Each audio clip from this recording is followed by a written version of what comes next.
Enlabs, a gaming company that focuses on Baltic and beyond. In Q3 you delivered a record quarter. Undoubtedly a lot of things are pointing in the right direction. With that said, we start in the other end, and before we go into details, what are the challenges you see in order to continue this way? Well, of course, it's keeping the momentum, right? And we have Lithuania, which we have a big growth market ahead of us. We're facing strong competition. Competition is always good, makes you better. Secondly, I think an issue that you will always find is finding the right people. I mean, it's a heavily competed area, and you need to have good people. And especially us that's developed our own platform, we are quite dependent on making sure that, you know, we have top-notch technical talent behind our salespeople to support our growth always. Do you see any political risk in the market?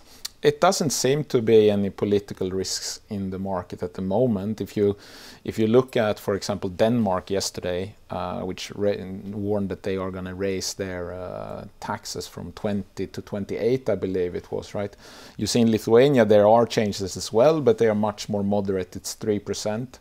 And for us, this creates even more barriers since we are already in Lithuania. And I think it's important to understand that we are fairly small in Lithuania, so those 3% will be quite felt for our biggest competitor, Top Sport there. So I'd say that almost would give us a competitive advantage since we are growing from zero there. So at the moment, I'm quite calm. I sleep good at night. You have plans to launch a second brand in Latvia. Why do you want another brand there? First of all, Optibet as a brand, it's positioned as a warehouse, something for everybody. If you go into, you know, in Sweden here, like NK or Åhléns, to, you know, it's a department store. But you know, we don't have any niche brands that are kind of geared towards one or the other way. In Sweden, you will see a lot of, you know, made for like this type of gambler or this or female oriented, etc. So, you know, we want to have some niche brands where we see a potential. And you have previously talked about a moat in the Latvian market as a good thing for you, but if you want to start a second brand, this moat, for example, that you're not allowed to doing marketing for casino, etc., is this going to be a problem if you launch a second brand? So for us, this is predominantly the launch from this comes from since it's our company, so to say.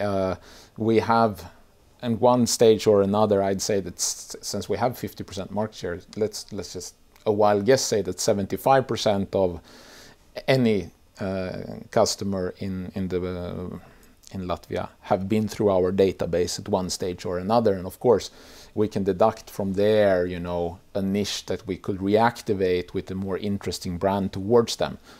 That's the underlying concept here. The NDC, new deposit customer in the media segment, is growing fast.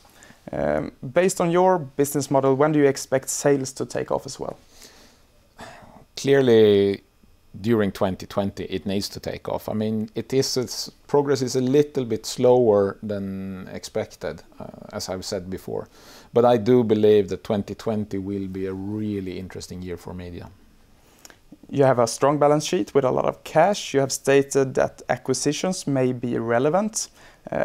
Cash could also enable you to pay dividends, but right now the money is doing nothing. What is the plan with your cash allocation? Of course, you know, we just don't want the cash to sit there, but we do. The primary idea with the cash is to do an acquisition. We also have our financial target that we want to fulfill, and within that, I think it's, you know, clear that we need to do at least one acquisition, which is where we are aiming actually. But it's been so much lately in the industry where you're seeing that acquisitions have failed for one reason or another down the line. So for us, it has to be very strategic and additive when we do it. So I'd say I rather have the money on the bank than doing a bad acquisition. That's for sure. And no plans of start to pay dividend right now? That's a board decision. At the moment, the board has taken the decision, or it's not a board decision, it's actually the AGM's decision at last AGM, the decision was to not pay dividend. So, I mean, that might be subject to change, but for us to reach our financial targets as stated, we can't pay dividend. During the quarter, you signed a letter of intent to buy a smaller gaming business in Belarus. That's now completed. Yes. How is the plan to integrate this? Is the plan to integrate it in your existing platform, or? No, the plan is, of course, to use our new platform and to use the brand OptiBet, which is a one-stop shop for all, where you would have sports betting, casino, etc. Right? So we want to expand the brand of OptiBet in that region. That's step one. And finally, where do you put your focus if we look at 2020?